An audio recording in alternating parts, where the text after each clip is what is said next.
Hello, everyone, and welcome to another episode of Outright TV. My name is Jessica Stern, and I'm the Executive Director of Outright. And today I've invited a very special guest to join me, my colleague and newer friend, Carlos Quesada, the founder and Executive Director of the International Institute on Race, Equality, and Human Rights. Carlos is calling in from his home just in the Washington, D.C. area. And let me welcome you to Outright TV. Hi, Carlos. Hi, Jessica. Thank you very much for having me. It is my great pleasure. So Carlos, you and I are a member of a coalition that works to influence LGBTI inclusion in U.S. foreign policy, the Council for Global Equality. And one of the things I always really appreciate about your interventions is that you bring up intersectionality from many vantage points, including centering a racial justice analysis when we talk about human rights and LGBTI people. So the spirit of this series is to look at how COVID-19 is playing out on the lives of LGBTIQ people.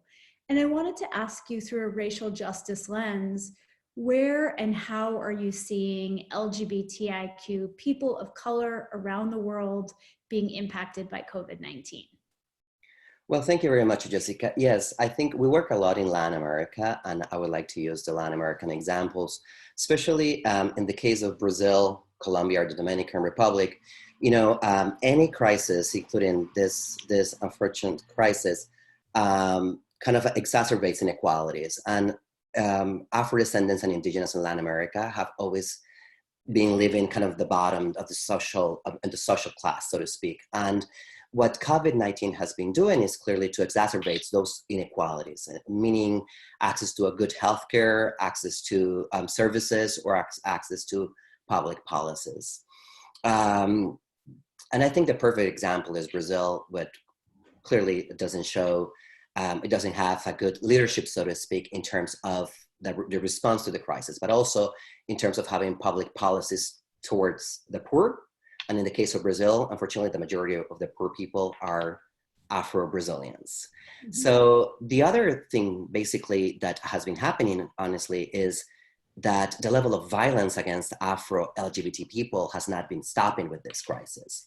So just in the case of Brazil, our partner organization, the National Association of Travestis and Transsexuals of Brazil, ANTRA, has reported till mid-April 52 killings of transgender women, 80% of them Black. So it clearly shows that those who hate us are not isolated. And we have other examples in the Pacific Basin of Colombia, for instance, where you know, the majority of those affected by COVID-19 are the poor, / Afro-descendants or indigenous. So part of what I hear you saying is that in the communities that you work with, there is an overrepresentation of people of color and Afro-descendant people among those living in poverty. And because one of the crucial determining factors of health and wellness is access to good doctors, access to good sanitation, the consequence is that Afro-descendants are overrepresented among those who are getting sick from COVID.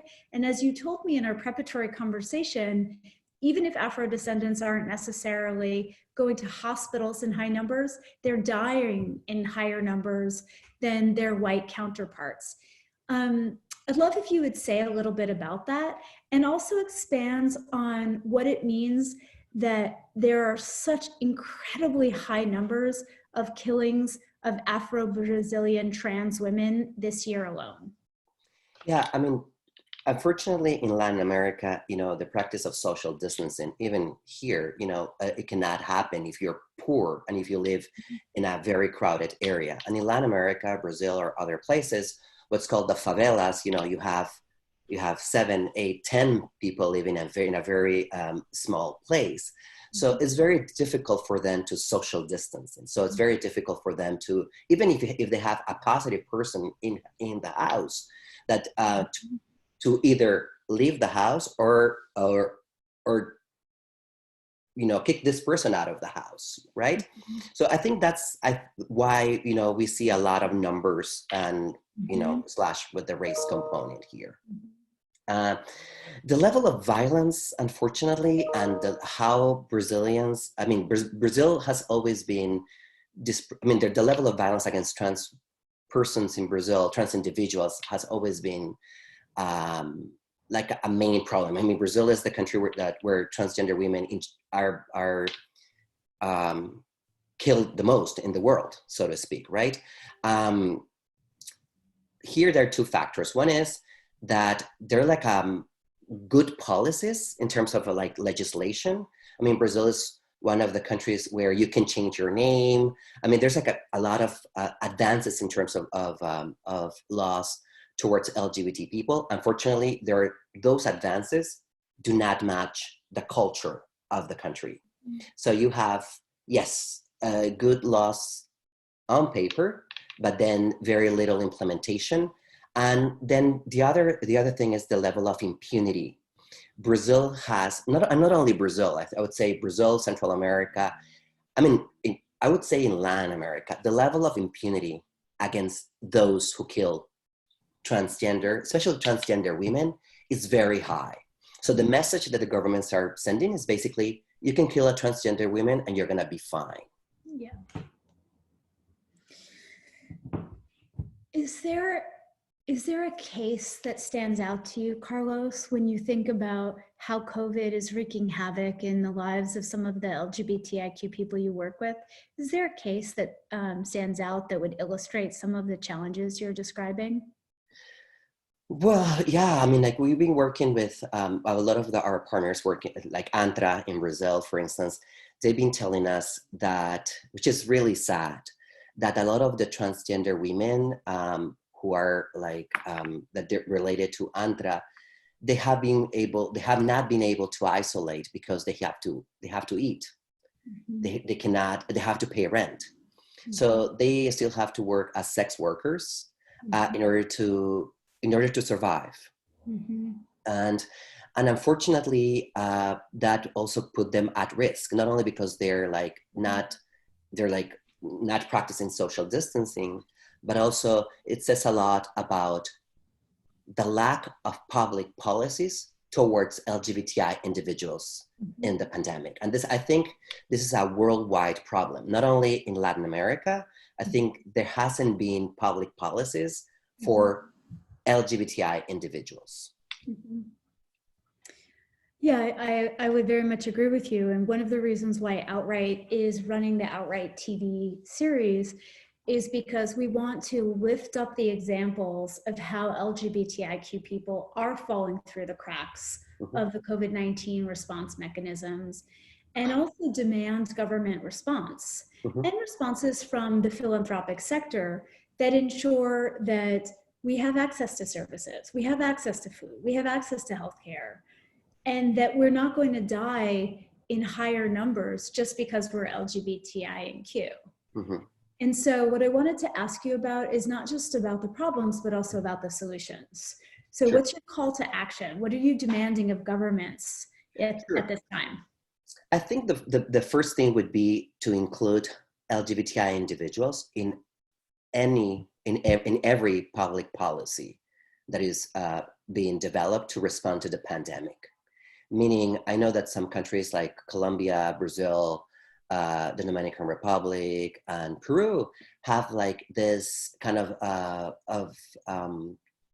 small kind of a small grant for families in need.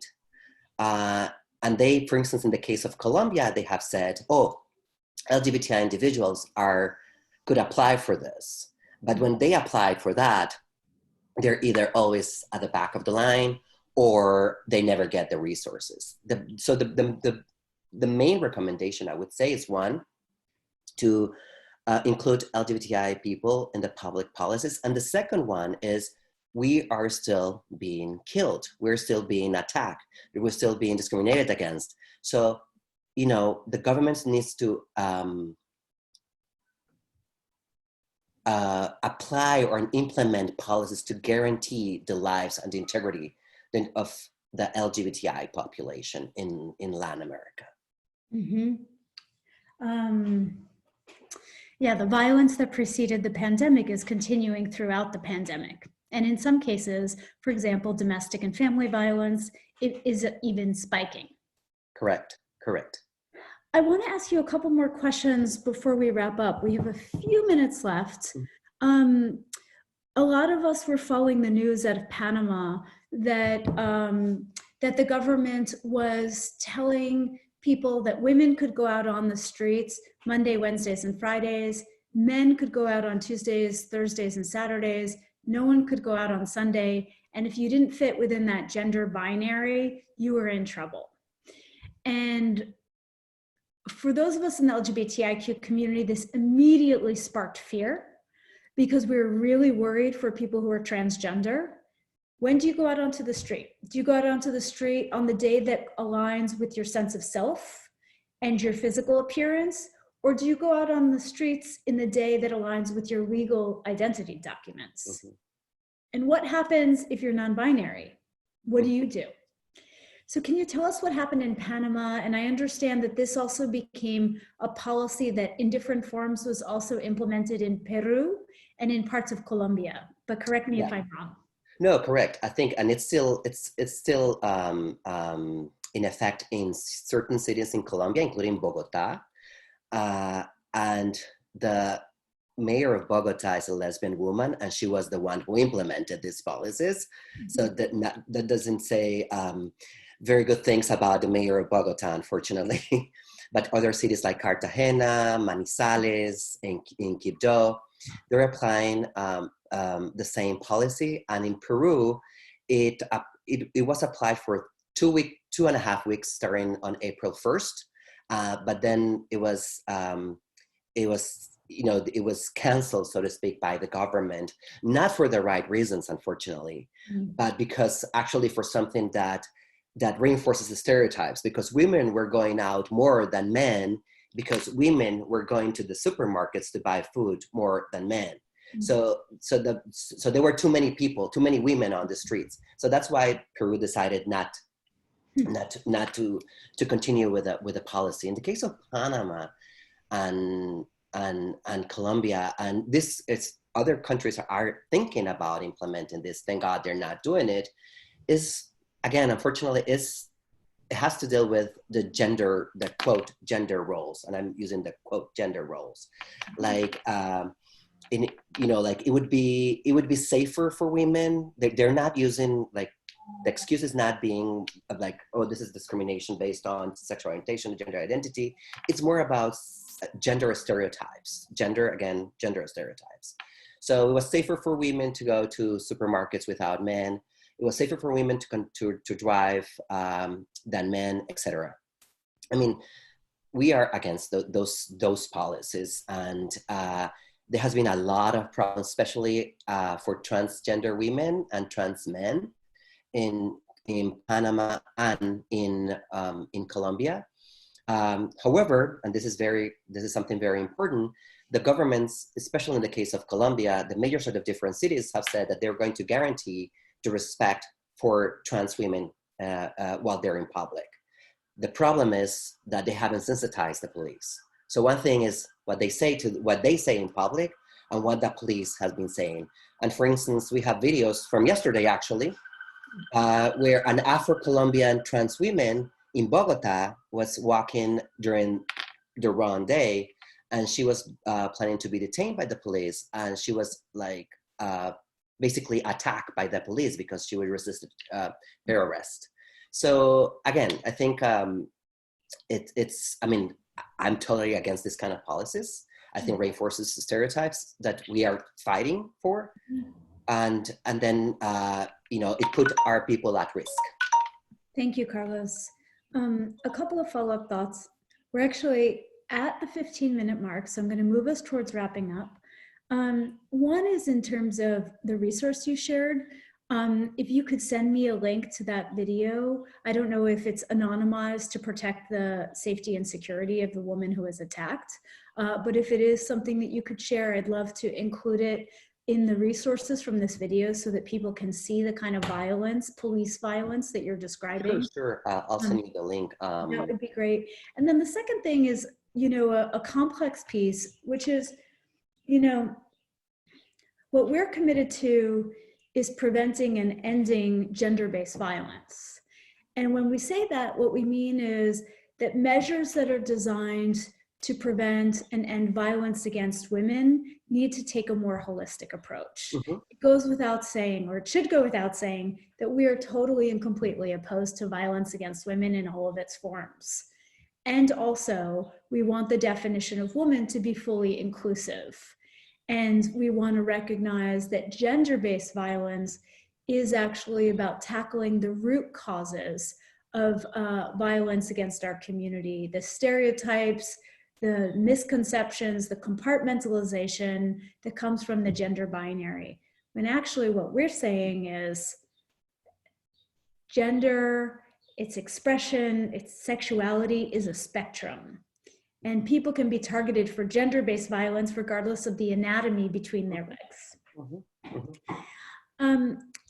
I just want to wrap up by adding one point that you shared with me, Carlos, from before, which was that a third solution is data disaggregation. Yes. So as we're looking at the COVID response mechanisms, we're also calling on governments and and all of the other sort of influential sectors to monitor and gather data based on race, sexual orientation, gender identity, sex characteristics, so that we understand which populations are overrepresented among those that are experiencing the cruelties of COVID-19. I want to ask you to just, if you have any concluding thoughts for our viewers. Sure. No, I think it's what you just said, and we were talking before. It's very, very important. One, because it would allow us to know if we collect data, and all the special rapporteurs of the United Nations have actually asked the governments to collect data based on race, gender, color, sexual orientation, gender identity, etc. I think so far up to today, in terms of the pandemic, so to speak, all the countries in the world, including the United States, we haven't been able to collect reliable data on how these have been impacted the health of LGBTI individuals. In some places, in Brazil, for instance, they were not collecting data for the first 1,056 deaths on terms of race. So until that civil society organizations were asking wait, you need to collect data on race because Afro-Brazilians are 50% of the population. Mm-hmm. So now they're collecting data, and it's in Brazil. It's very, it has been proven, so to speak, how disproportionate the impact has been for Afro-descendant communities. Mm-hmm. What we're working with our partners on the ground is we should encourage our people, LGBTI individuals, to push the governments to collect data on who are the people who are dying, what kind of conditions do they have, mm-hmm. and their sexual orientation and gender identity, if they want to share that information, or if their relatives would like to share that information with them. Mm-hmm. I think that's very important because something that I forgot to mention, I'm pretty sure you already know, and the viewers will know too, the problem is that we all have different responses in different times to this pandemic. Mm-hmm. So whereas here, New York and other places already reached the peak, in other places in Latin America, including Brazil, they haven't reached the peak yet. So I think we are at the right time to make a recommendation to collect data all over the world, because this has reaching out or has hit us in a different wave, so to speak, I really appreciate you underscoring that. We're still in the early phases of this pandemic sweeping the world. And instead of duplicating the mistakes that we've made in early interventions, we can learn from them and do better. Mm-hmm. And in the process, we can save LGBTIQ people's lives and many people's lives. So I want to thank you very much, Carlos. You are my fourth interview for Outright TV. Good. And you were a pleasure, very substantive, very, very important work you're doing. I want to encourage all of our viewers to check out the International Institute on Race, Equality, and Human Rights, doing wonderful work. And I want to encourage all of our viewers to tune in for our next episode of Outright TV. Thank you very much, Carlos. Thank you. Take care. Bye-bye. Bye-bye.